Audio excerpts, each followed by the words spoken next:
Asteroid 2022 YS5 எனும் asteroid வந்து ஜூலை 17, 2025 நமது பூமியிலிருந்து 4.15 மில்லியன் கிலோமீட்டர் டிஸ்டன்ஸில் மணிக்கு 22,500 கிலோமீட்டர் ஸ்பீடில் நமது பூமியை சேஃபான டிஸ்டன்ஸில் கடந்து சென்றிருக்குன்னு நாசா வந்து தெரிவிச்சிருக்காங்க. இந்த ஆஸ்ட்ராய்டு 120 அடி அகலம் கொண்டுள்ளது. இந்த ஆஸ்ட்ராய்டு மாதிரி நமது சோலார் எத்தனை ஆஸ்ட்ராய்டு வந்து இருக்கு அப்படின்னு கேட்டீங்கன்னா, நமது சோலார் நமது சூரிய குடும்பத்துக்குள்ள மார்ஸ் மற்றும் ஜூபிட்டர் பிளானட் இடைப்பட்ட பகுதியில் மெயின் ஆஸ்ட்ராய்டு பெல்ட்னு ஒன்று அமைஞ்சிருக்கு. அந்த மெயின் ஆஸ்ட்ராய்டு பெல்ட்ல 1.7 மில்லியன் ஆஸ்ட்ராய்டு வந்து அமைஞ்சிருக்கு. அதாவது 17 லட்சம் ஆஸ்ட்ராய்டு வந்து மெயின் ஆஸ்ட்ராய்டு பெல்ட்ல வந்து அமைஞ்சிருக்கு. நமது சோலார் சிஸ்டத்துக்கு வெளியே இது மாதிரி ஏதாச்சும் ஆஸ்ட்ராய்டு வந்து அமைஞ்சிருக்கு அப்படின்னு கேட்டீங்கன்னா, எஸ் அமைஞ்சிருக்கு. நமது சோலார் சிஸ்டத்துக்கு வெளியே, நமது சூரிய குடும்பத்துக்கு வெளியே கைப்பர் பெல்ட்னு ஒன்று அமைஞ்சிருக்கு. அந்த கைப்பர் பெல்ட்ல நமது சோலார் சிஸ்டத்துக்குள்ள மார்ஸ் மற்றும் ஜூபிட்டர் பிளானட் இடைப்பட்ட பகுதியில் அமைஞ்சிருக்கிற மெயின் ஆஸ்ட்ராய்டு பெல்ட்ல உள்ள 1.7 மில்லியன் ஆஸ்ட்ராய்டை விட 17 லட்சம் ஆஸ்ட்ராய்டு விட அதிகமான ஆஸ்ட்ராய்டு வந்து நமது சோலார் சிஸ்டத்துக்கு வெளியே உள்ள கைப்பர் பெல்ட்ல வந்து அமைஞ்சிருக்கு. இதில் உள்ள எல்லா ஆஸ்ட்ராய்டும் நமது சூரியனை ஆர்பிட் பண்ணிட்டு இருக்கு. இதுலேருந்து ஏதாச்சும் ஒரு ஆஸ்ட்ராய்டு நமது பூமி நோக்கி வருதா அப்படின்ட்டு சயின்டிஸ்ட் மற்றும் ஆஸ்ட்ரோனமர்ஸ் வந்து மானிட்டர் பண்ணிக்கிட்டே இருப்பாங்க.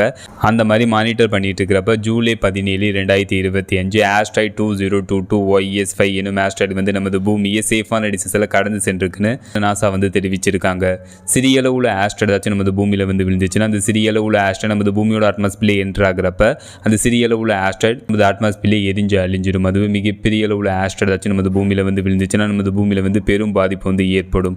இப்போ எக்ஸாம்பிளுக்கு சொல்லணும்னா, 66 மில்லியன் ஆண்டுகளுக்கு முன்னாடி ஒரு மிகப்பெரிய அளவுள்ள ஆஸ்ட்ராய்டு நமது பூமியில் வந்து விழுந்துச்சு. நமது பூமியில் விழுந்த அந்த மிகப்பெரிய அளவுள்ள ஆஸ்ட்ராய்டுனால டைனோசரோட இனத்தோடு சேர்த்து 80% உயிரினங்கள் வந்து நமது பூமியில் முற்றிலுமாக அழிஞ்சிச்சு.